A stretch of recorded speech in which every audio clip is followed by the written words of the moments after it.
All Gujarat ઇન્સાફ foundation અભિયાન દ્વારા સુરતની રાણી તળાવ સ્થિત દરજીની વાડી ખાતે એક વિશેષ મીટિંગનું આયોજન કરવામાં આવ્યું હતું। આ બેઠકના અધ્યક્ષ સ્થાને મુફ્તી સાલિમી ચાઉસ ઉપસ્થિત રહ્યા હતા। આ મીટિંગનો મુખ્ય હેતુ દેશની વર્તમાન પરિસ્થિતિમાં ઇન્સાનિયત, માનવતા અને ઇન્સાફ ન્યાયના મુદ્દાઓ પર વિચાર વિમર્શ કરવાનો હતો। સંસ્થાએ જણાવ્યું હતું કે તેઓ છેલ્લા 15 વર્ષથી દેશભરમાં આ બે મૂળભૂત મુદ્દાઓને લઈને સક્રિયપણે કાર્યરત છે। મીટિંગમાં વિવિધ ધર્મોના સંતો, મહંતો અને ધર્મગુરુઓ મોટી સંખ્યામાં ઉપસ્થિત રહ્યા હતા, જેણે સાંપ્રદાયિક સંવાદિતાનું એક વિશેષ ઉદાહરણ પૂરું પાડ્યું હતું। સુરતના પૂર્વ નગરસેવક અસલમ સાયકલવાલા સહિત અનેક શહેરી આગેવાનો પણ આ બેઠકમાં ઉપસ્થિત રહ્યા હતા।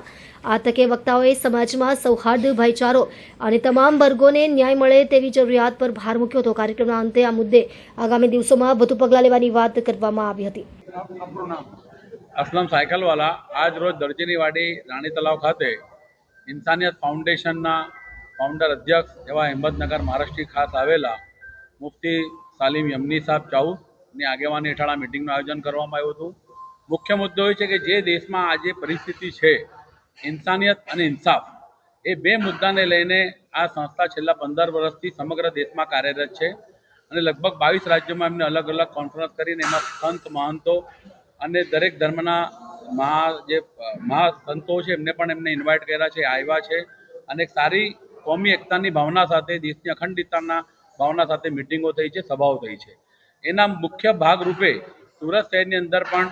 આવનારા ટૂંકા દિવસોની અંદર એક સારી મિટિંગનું આયોજન થાય, સભાનું આયોજન થાય કે જેમાં મુફ્તી સાલિમ યમની સાહેબ તો હાજર રહે, બીજા આલિમે દીન પણ હાજર રહે અને બીજા સંતો, પુરુષો પણ અને જે બીજા ધર્મના જે છે કે ચાહે ખ્રિસ્તી ધર્મ હોય કે શીખ ધર્મ હોય કે પારસી ધર્મ, એમના પણ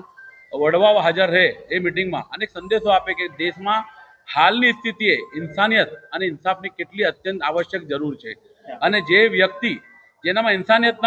ન જ હોય તે વ્યક્તિ, હું તો કહું છું, કોઈ ધર્મનો હોતો જ નથી। એટલે દરેક ધર્મની બાબતમાં માણસમાં સૌથી સર્વગુણ સંપન્ન એ જ વ્યક્તિ કહેવાય કે જેનામાં ઇન્સાનિયત હોવી જોઈએ અને એ મુદ્દાને લઈને મુફ્તી સાહેબને એમની ટીમ નીકળી છે, એમને અભિનંદન પાત્ર છે અને સુરત શહેર વતી અમે સૌએ પણ એમને આવકાર્યા છે અને એ સારી રીતે સભાનું આયોજન થાય અને એક સારો હિન્દુ મુસ્લિમ એકતાનો સંદેશો જાય એ અમારા સૌના પ્રયાસો છે। मैं असल मुफ्ती सालिम यमनी चाउस मेरा नाम है और मैं अहमदनगर महाराष्ट्र से हूँ और 2010 से हम लोग पूरे देश में लगभग 22 स्टेट में हम लोग इंसानियत अभियान मूवमेंट चला रहे। इंसाफ लाओ, देश बचाओ, नफरत की आग से भारत बचाओ, इस स्लोगन पे हम तमाम धर्म गुरु को और तमाम पार्टी के लोगों को, सभी को, देशवासियों को लेके इंसानियत पे हम लोग काम कर रहे हैं। आज सूरत में कौन सी जगह पे आपकी मीटिंग है? ये सूरत के अंदर हम लोग क्या कहते हैं आपको, रानी तालाब पर दर्जी की वाड़ी में यहाँ पे एक प्रोग्राम हो रहा है, मीटिंग हो रही है कि भाई ऑल गुजरात इंसानियत कॉन्फ्रेंस कहाँ रखी जाए कि जिसमें तमाम ही धर्म के लोग आए और देश की एकता और अखंडता के लिए हम सब लोग मिलके कैसे योगदान करें, उसके लिए एक मीटिंग बुलाई गई थी।